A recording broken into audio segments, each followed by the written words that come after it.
Audio Jungle.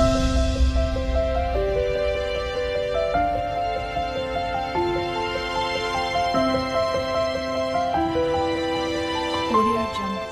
আশা করি সকলেই ভালো আছেন। আজকে আপনাদের কাছে একটি খুব সহজ পদ্ধতিতে রেসিপি নিয়ে এসেছি। রেসিপিটি হচ্ছে স্যান্ডউইচ।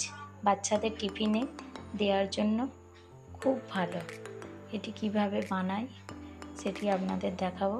এটি বানাতে বেশি কিছু লাগে না, খুব তাড়াতাড়ি বানানো হয়ে যায়। এটি বানাতে লাগছে আলু সেদ্ধ। আলু সেদ্ধটি আমি একবারে মেখে নিয়েছি। তার মধ্যে দিয়েছি শুকনো খোলায় ভেজে রাখা শুকনো লঙ্কা, ধনে আর জিরে। ওই তিনটিকে একবারে কুড়িয়ে নিয়ে আলু সেদ্ধর সাথে মেখে নিয়েছি। দিয়েছি একটু নুন আর ব্যাটারে দিয়েছি নুন আর বেসন দিয়ে ব্যাটারটি গুলে নিয়েছি। আর লাগছে পাউরুটি। পাউরুটি আমি তিকোনা আকারে কেটে নেব। পাউরুটিগুলো এরম শেপে কেটে নিলাম। এরপর এর মধ্যে আলু সেদ্ধর পুর দিয়ে আর ব্যাটারে বুড়িয়ে তেলে ভেজে নেব আর সাদা তেলে ভাজবো। একটা পাউরুটির ওপর আমি আলু সেদ্ধটি ঠিক এরকমভাবে লাগিয়ে নিয়ে তার উপরে আর একটা পাউরুটি দিয়ে ভালো করে চেপে দেব। আমার সব কটা পাউরুটির পুর দিয়ে রেডি করা হয়ে গেছে। এবার বেসনে বুড়িয়ে কড়াইয়ে সাদা তেল দিয়েছি। তেলটি গরম হলে ভেজে নেব।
হয়ে গেছে, এবার তুলে নেব।